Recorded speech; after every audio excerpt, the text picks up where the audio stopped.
Hello friends, welcome to our YouTube channel. In this video I'm gonna tell you about how to fix your auto power off problem in your Infinix smartphone. Before watching this video, if you have not subscribed to our YouTube channel, then subscribe to it and like our video. So let's start friends. First you have to click on settings, then click on search, and here you have to write schedule like this, and here it is scheduled power on and off.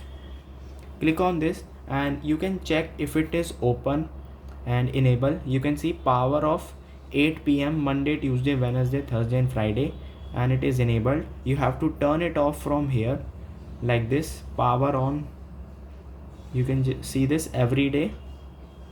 You can check this and turn off from here. If same problem occurs, then you have to just simply press back, then tap on app management, click on app list, show system apps, click on search, right here Google, then simply press down, swipe down, click on Google Play Services, clear cache this, then write in the search bar again settings,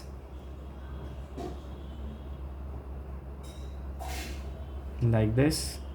Click on this settings app, click on this storage and cache and clear cache this, and this will fix your problem. I hope you like this video. If you like this video, then subscribe to our YouTube channel for more helpful tips and tricks videos. See you next time.